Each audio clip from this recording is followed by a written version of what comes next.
हाथ डालकर उसका मांस बाहर निकाल लेता है और उसे खाने लगता है, जिससे वो लेडी वहीं पर मर जाती है। अब कार्नेलियस अपना चाकू बाहर निकालता है और खड़ा होकर घर से बाहर आकर जंगल की ओर निकल जाता है। अब हम एक गाड़ी को सड़क पर चलते हुए देखते हैं। तभी अचानक से गाड़ी के सामने कोई आ जाता है, जिसकी वजह से वो गाड़ी आउट कंट्रोल होकर पेड़ से जा टकराती है। उस गाड़ी में दो आदमी होते हैं, उनमें से एक कहता है कि क्या वो कोई भालू था, लेकिन दूसरा आदमी कहता है कि मुझे लगता है कि वो कोई इंसान था। तभी उन्हें गाड़ी के नीचे से कुछ आवाज आती है और हम देखते हैं कि कार्नेलियस गाड़ी के पीछे से निकलकर जंगल की ओर जाने लगता है। मगर तभी वो आदमी गाड़ी रिवर्स लेता है, जिसकी वजह से कार्नेलियस गाड़ी की ट्रॉली में गिर जाता है। अब वो दोनों इस चीज पर ध्यान नहीं देते हैं और वहाँ से निकल जाते हैं। अगले दिन हम एक क्लास को देखते हैं जिसमें एक टीचर बच्चों को पढ़ा रही थी। उस क्लास में कुछ फ्रेंड्स होते हैं, जिनमें क्रिस्टन और उसकी फ्रेंड कैरी और उसका बॉयफ्रेंड फ्रेडी और जैसन जो कि क्रिस्टन का कजिन होता है और ब्रोकलिन और उसकी गर्लफ्रेंड समीरा होती है। उन सभी का एक फ्रेंड सर्किल होता है और इस वीकेंड वो सभी बीच पर एंजॉय करने के लिए जाने का प्लान करते हैं। तभी बाहर एक गाड़ी आती है जिसमें पामेला का बॉयफ्रेंड ड्रक होता है, जो कि उसे बाहर बुलाता है। इसलिए पामेला टीचर से वॉशरूम का बहाना बनाकर बाहर जाती है और ड्रक के साथ वहाँ से चली जाती है। अब स्कूल की छुट्टी होने पर समीरा क्रिस्टन से बीच पर चलने से मना कर देती है, इसलिए बाकी सभी लोग समीरा के बिना ही जाने का डिसीजन लेते हैं। दूसरी ओर एक डाकिया जंगल में चलते हुए उस जगह पर जाता है जहाँ पर लास्ट नाइट उस गाड़ी का एक्सीडेंट हुआ था। उसे वहाँ पर कुछ लेटर मिलते हैं, जिन्हें लेकर वो पास में बने कार्नेलियस के घर जाता है, जहाँ पर वो दरवाजा नॉक करता है, लेकिन उसे कोई रिप्लाई नहीं मिलता। इसलिए वो विंडो से अंदर झांकने की कोशिश करता है। तभी कोई अंदर से उसे पंच करता है, जिससे वो वहीं पर नीचे गिर जाता है। उसे मारने वाली कोई और नहीं बल्कि कार्नेलियस की वाइफ होती है, जो अब वहाँ से बाहर निकलकर जंगल की ओर चली जाती है। दूसरी ओर पामेला और डर्क एक फ्यूल स्टेशन पर जाते हैं। डर्क फ्यूल भरता है, तब पामेला फ्रेश होने के लिए स्टेशन मैनेजर से वॉशरूम की चाबी लेती है, जो कि एक ओल्ड लेडी होती है। अब वहाँ पर वो दोनों आदमी आ जाते हैं जिनकी गाड़ी का लास्ट नाइट एक्सीडेंट हुआ था। पामेला और डर्क वहाँ से निकल जाते हैं। उन दोनों में से एक आदमी पेमेंट करने के लिए स्टोर में जाता है, तब वो वहाँ से कुछ बियर बोतल्स चुरा लेता है। मैनेजर को इसके बारे में पता चलता, तब तक वो दोनों वहाँ से निकल जाते हैं। अब हम कार्नेलियस को देखते हैं, जो कि उस गाड़ी के साथ वहाँ पर आ गया था और वो वॉशरूम में टॉयलेट करने के लिए जाता है, जहाँ पर वो बहुत सारा ब्लड इजेक्ट करता है और उसके बाद भड़कते हुए वॉशरूम से बाहर निकलता है।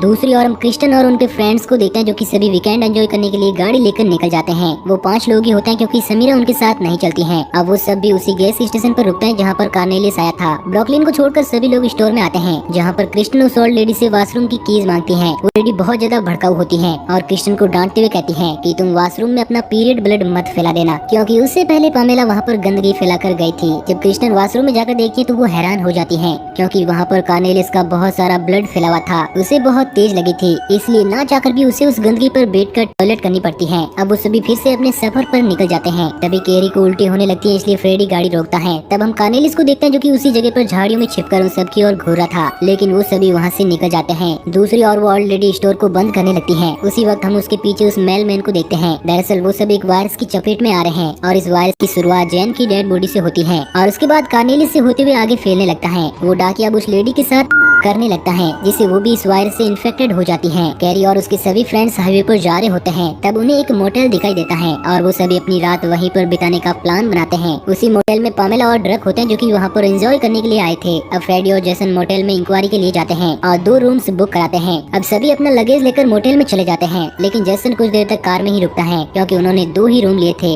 इसलिए फ्रेडी कैरी के साथ कुछ एंजॉय करने के लिए उसे बाहर ही रुकने को कहता है। रूम में जाकर फ्रेडी कैरी को इंटरकोर्स करने के लिए कहता है, लेकिन कैरी उसे मना कर देती है, क्योंकि उसकी तबीयत थोड़ी खराब होती है। इसलिए फ्रेडी उस पर गुस्सा होकर वहाँ से चला जाता है। बाहर जाकर वो डस्टबिन के पास जाकर मास्टरबेट करने लगता है, लेकिन उसे कैरी पर गुस्सा आ रहा था, इसलिए वो अपना सर डस्टबिन पर पीटता है, जिससे बेहोश होकर वहीं पर गिर जाता है। जैसन गाड़ी में बैठा अकेले थक जाता है। तभी वो ओल्ड लेडी वहाँ पर आती है, जो जैसन पर अटैक कर देती है, लेकिन किसी तरह वो भागते हुए रूम में चला जाता है, जहाँ पर वो कैरी को इसके बारे में बताता है। लेकिन वो देखता है कि कैरी बहुत ही ज्यादा अजीब बर्ताव कर रही है। दरअसल कैरी भी इस वायरस से इन्फेक्टेड हो जाती है, क्योंकि उसने कार्नेलियस के ब्लड पर बैठकर टॉयलेट किया था, जिसकी वजह से उसे इन्फेक्शन धीरे हुआ और अब वो पागल होकर जैसन को किस करने लगती है। दूसरी ओर ड्रग पामेला को छोड़कर बाहर जाने लगता है, क्योंकि वो उसके साथ चीट कर रही थी। पामेला उसे वापस आने के लिए कहती है, लेकिन तभी वहाँ पर कार्नेलियस आ जाता है और वो उसे बुरी तरह से काट देता है, जिससे वो भी वायरस से इन्फेक्टेड हो जाती है। ड्रग को उसके चिल्लाने की आवाज सुनी देती है, मगर वो उसे इग्नोर करके वहाँ से चला जाता है। दूसरी ओर जैसन और कैरी इंटीमेट हो रहे थे, तभी कैरी उसे काटने लगती है, क्योंकि वो पूरी तरह से इन्फेक्टेड हो चुकी थी। वहीं फ्रेडी को होश आता है और वो वापस अपने रूम में जाता है, जिसकी सारी लाइट्स लाइट्स ऑफ होती हैं क्योंकि कैरी वहाँ पर तोड़फोड़ करके जा चुकी थी। बेड पर जैसन बेहोश पड़ा हुआ था, लेकिन फ्रेडी को लगता है कि वो कैरी है, इसलिए वो उसके साथ इंटरकोर्स करने लगता है। लेकिन जब वो लाइट्स ऑन करके जेसन को देखता है तो डर जाता है और वो वहाँ से जाने की कोशिश करता है, लेकिन वो जेसन के साथ कनेक्ट हो चुका था, जिसकी वजह से वो उससे अलग नहीं हो पाता। तभी वहाँ पर वो ओल्ड लेडी आ जाती है जो फ्रेडी पर अटैक कर देती है,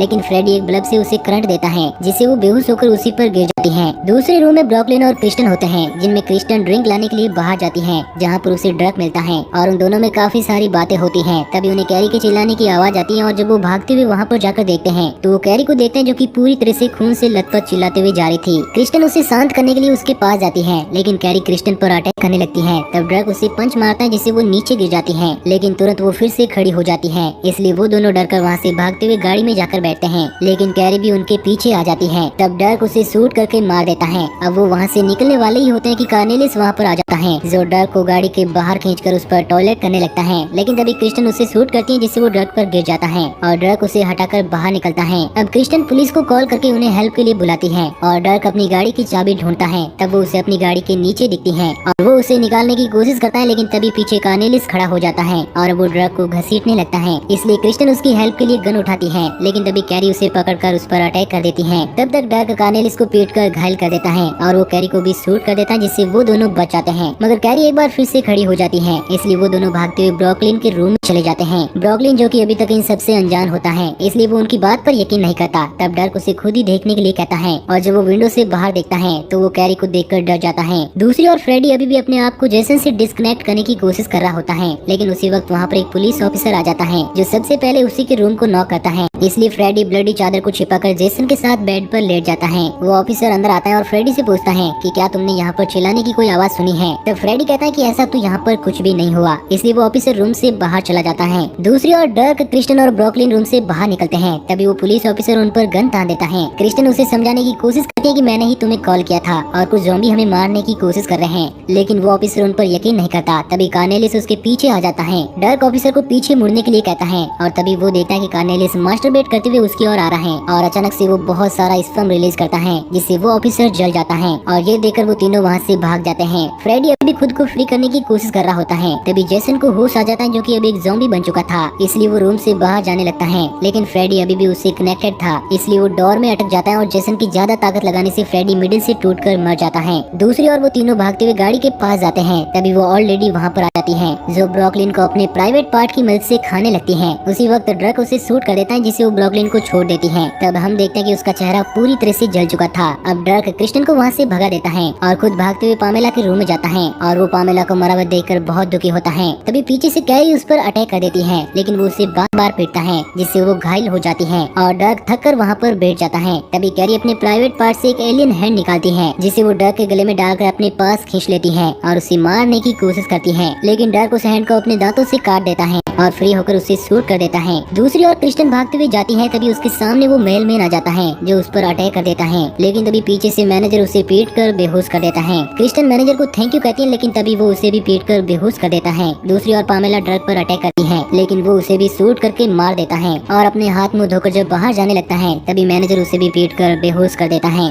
जब उन दोनों को होश आता है तो वो अपने आप को बंधा हुआ पाते हैं, जिनके सामने मैनेजर बैठा हुआ था। अब वो एक आदमी का कान काट कर उसे खाने लगता है, जिसके साथ एक लेडी और मास्क लगाए हुए लड़का भी होता है।